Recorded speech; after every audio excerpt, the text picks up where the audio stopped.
So, Mark, give us your big. We're going to dig into a lot of things because you and I have a lot to talk about. But what's your overall framework right now? How are you thinking about your investing life, and how that focuses your attention on what matters to you right now?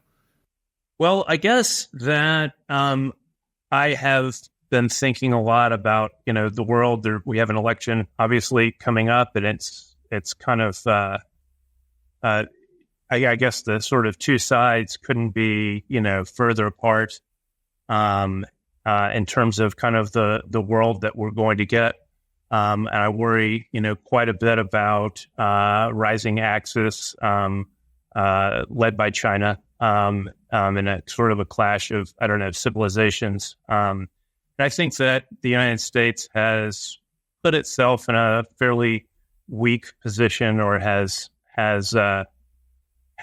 ended up in a weak position as we've geopolitically stretched ourselves out, overcommitted, not secured supply chains for a number of things, whether it's critical commodities or whether it's finished goods. And on the other side of the world, you've had China, who has domesticated supply chains, who has focused their growth on military. And the economy in China, for instance, is something that we've talked about a lot. Has been very lopsided, and in many ways driven by a massive real estate boom, real estate property boom that seems to be in the process of unwinding, and it probably gotten much larger. And so, economically, I think it's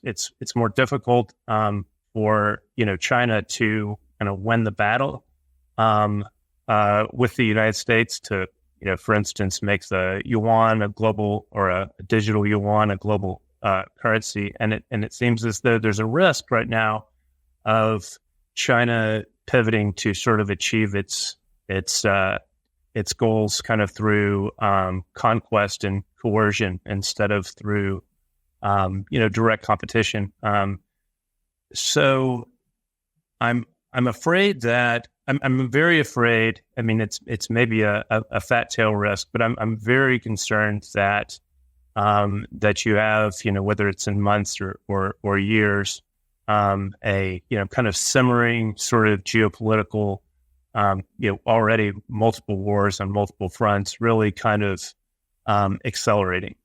And so I've talked a long time about the U.S. needing to secure supply chains, the U.S. needing to basically build up its own strengths and in order to counter this. And I don't think that the U.S. has done a particularly good job. So without diving too deep into kind of my geopolitical take, I've thought, I guess maybe from a career perspective, that trying to focus on, investing in a way that can help the U.S.